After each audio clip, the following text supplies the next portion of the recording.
इंदौर से हूँ। जी जी, स्वागत है। मेरा प्रश्न ये है कि ब्रज में जो गोवर्धन पर्वत है, हाँ परिक्रमा लगाते हैं जी, तो वो दूध की भी परिक्रमा लगाते हैं। हाँ जी, हाँ जी, हाँ जी, हाँ जी। तो वो मतलब दूध मुझे अच्छा नहीं लगता है। बिल्कुल बिल्कुल बिल्कुल, आपका कहना ठीक है। हाँ, मुझे ऐसा लगता है कि वो दूध अगर अपन किसी को पिला दें, किसी ज़रूरतमंद को दें,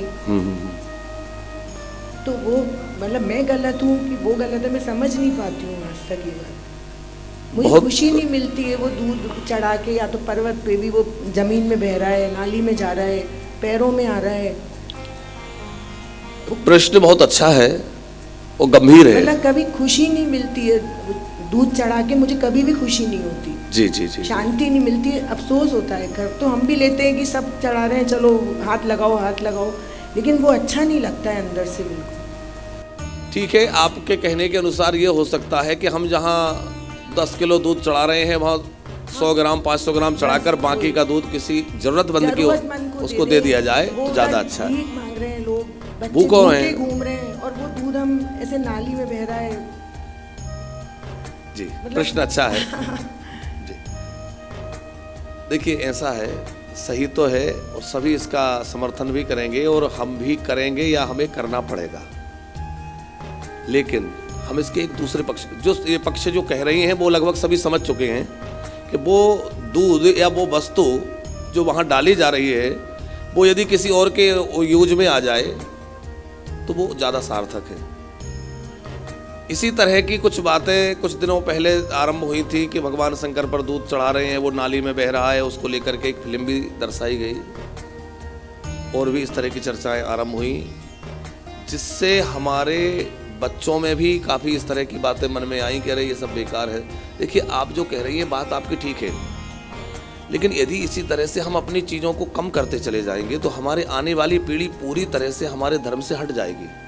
पहली बात तो ये है, वो कहने लगेगी ये सब बेकार। जैसे हम हवन में घी डाल रहे हैं, हवन में घी डाल रहे हैं तो देखने में तो यही लगेगा कि वो घी अग्नि में बेकार जलाया जा रहा है।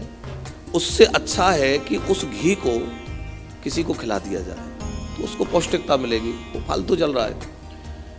हमने एक दिन कथा में एक उदाहरण दिया था कि किसान जब जमीन में बीज बोता है तो उसके बीज बोने में देखने में तो प्रायः यही लगता है कि ये बीज जो है बेकार जमीन में मिट्टी में इसने फेंक दिया, ये बड़ा बेवकूफ़ है, अच्छा भला बीज किसी के खाने में काम आता है, इसने पूरा जमीन में फेंक दिया। इसी बीज को यदि कुछ लोगों को खिलाया जाता तो कितने लोगों का पेट भरता।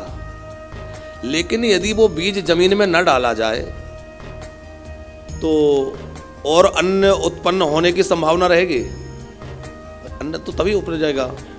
तो कहीं ना कहीं हमारे पूर्वजों ने, ऋषि मुनियों ने यह जो परंपराएं बनाई हैं, शिव जी को दूध चढ़ाना, अग्नि में घी का होम करना या इस तरह से दूध को चढ़ाना, तो उनके पीछे यह है कि हम भगवान जो है वो प्रकृति के स्वामी हैं, माने पुरुष और प्रकृति दो हैं। तो प्रकृति में जो वस्तुएं हैं हम उनमें से कुछ अंश निकालकर भगवान को, माने परम पुरुष को समर्पित कर रहे हैं। तो वह उसी तरह है जैसे खेती में बीज डाला जा रहा है और उससे वो कई गुना होकर के, ऐसा नहीं है कि वो नष्ट हो गया, वो कई गुना होकर के और हम सबके लिए उत्पन्न होगा। तो हमारे मत से या शास्त्र के मत से, हम अपने मत की बात नहीं करेंगे, शास्त्र मत से ये सब कार्य जो बनाए गए हैं ये गलत नहीं है, इनको करना ही चाहिए। जैसे शिव जी का अभिषेक, देखो, क्योंकि आज यदि हम ये कह दें कि गिरिराज जी पे चढ़ने वाला दूध गलत है तो ये भी कहा जाएगा कि हवन शंकर जी पे चढ़ने वाला दूध भी गलत है, पर कल ये भी कहा जाएगा कि अग्नि में होने वाला होम भी गलत है। तो धीरे धीरे पर हमारी ये सब नष्ट हो जाएगी वैदिक परंपरा। अब मैं थोड़ा दूसरी ओर आपको ले चलूँ कि यह बात कि इन गरीबों को हम कुछ दे देते, ये हमारे दिमाग में तब ही क्यों आती है जब हम भगवान के लिए कुछ चढ़ा रहे होते हैं। हमने अपने बेटे की शादी की और उसमें 60 लाख रुपए खर्च किए मान लीजिए, तब हमने इस बात का विचार नहीं किया कि 60 में से 20 लाख में भी शादी की जा सकती है और जो 40 बचेगा उसमें कितने लोगों का काम हो सकता है, कितने लोगों का केवल पेट नहीं भर जाएगा बल्कि उनकी रोजी रोटी की व्यवस्था हो जाएगी।